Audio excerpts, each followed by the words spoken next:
C'est bon. Vous avez créé l'association Action et Développement Solidaire. Pourquoi une association et pas un parti politique? Très bonne question. Pourquoi une association et pas un parti politique? Au lendemain de la Révolution, je suis parti d'un double constat. D'abord qu'il y avait un grand foisonnement politique en Tunisie. Des dizaines d'abord et ensuite des centaines de partis politiques ont vu le jour. Par contre, aucun de ces partis n'avait décliné une vision et encore moins un programme économique et social. Dans ce contexte, rajouter un parti à tous les partis qui existent aurait été rajouter de la cacophonie à la cacophonie. L'objectif était de donner du contenu, d'intervenir là où les autres n'étaient pas intervenus. Donc le format importait peu, il importait pour moi et pour les gens qui étaient autour de moi d'apporter du contenu, d'identifier un programme économique et social en mesure de répondre aux préoccupations des populations et aux exigences de l'heure. Vous avez répondu du coup à ma deuxième question. Alors, en quelques minutes, est-ce que vous pourriez nous exposer, puisqu'il s'agit de programmes politiques, économiques et sociaux, les points fondamentaux qui, selon vous, justifieraient une action prioritaire qui donc devrait être menée très rapidement? La priorité aurait été de lancer un certain nombre d'actions dès le 15 janvier 2011. Cela n'a pas été fait le 15 janvier, cela n'a pas été fait le 1er mars, cela n'a pas été fait le 24 octobre au lendemain des élections, ce n'est toujours pas fait. Pour moi, la priorité, c'est d'abord de restaurer le consensus. Le consensus dans une triple dimension. D'abord, politique, sécuritaire et économique. Il faut mobiliser toutes les forces vives de la nation pour relever tous les défis auxquels la Tunisie doit faire face. Pour cela, il faut libérer les énergies.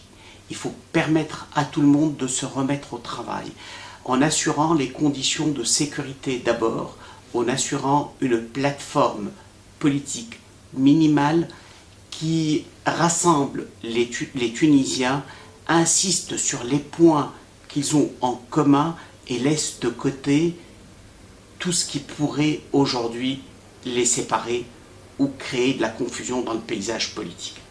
Donc pour moi, il faut instaurer le dialogue immédiatement entre le gouvernement, les partis politiques qui sont au pouvoir, tous les autres partis politiques en dehors du pouvoir. Il faut instaurer le dialogue avec les partenaires sociaux, avec le patronat, avec les syndicats et en règle générale avec les populations. Il faut mobiliser toutes les forces vives de la nation, encore une fois je le dis, parce qu'aujourd'hui l'objectif est de se remettre au travail, l'objectif est de créer de l'inclusion et de la cohésion sociale, de restaurer la solidarité qui a fait défaut à la Tunisie pendant des dizaines d'années. Alors justement, vous mettez l'accent sur un point qui est important, qui est celui de l'emploi. Est-ce que selon vous, la Tunisie est aujourd'hui en mesure de répondre à une demande qui était très importante dans le cadre des mouvements de révolution en Tunisie, donc de répondre à ce besoin de travail, besoin de trouver un emploi? Et quelles solutions vous offririez pour permettre un retour à l'emploi?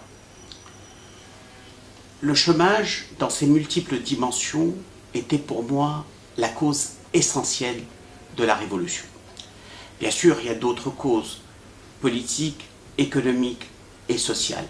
La mauvaise gouvernance, la prédation, l'assujettissement de l'appareil de l'État au service d'un clan, le vol organisé, mais aussi le déséquilibre régional extrêmement important, l'absence de solidarité, tout cela ont été des raisons fondamentales de la révolution.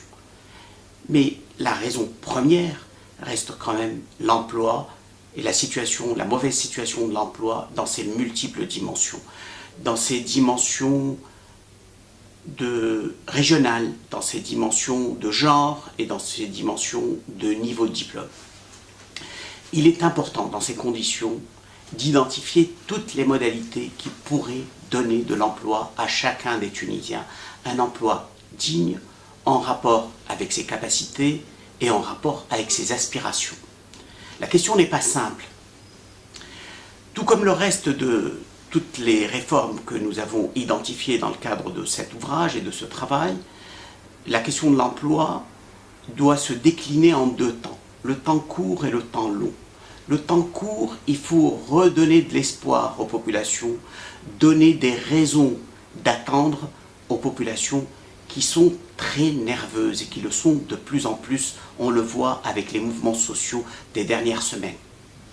Seul le temps long est capable d'apporter des solutions à des problèmes lourds. Dans le temps court, il faut donner des signaux forts que la préoccupation de tous est de se mobiliser pour lutter contre le chômage. Pour cela, nous avons identifié un certain nombre d'actions.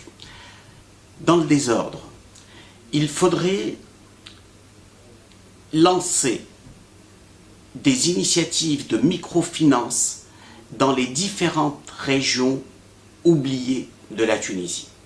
Nous avons estimé qu'il fallait lancer 10 institutions de microfinance, dotées chacune de fonds propres de l'ordre de 10 millions de dinars.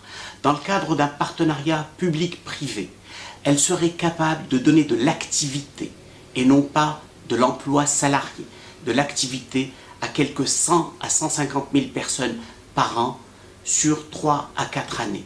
Donc ça serait un puissant facteur de réinsertion économique et financière de populations jusque-là exclues de la sphère économique et financière.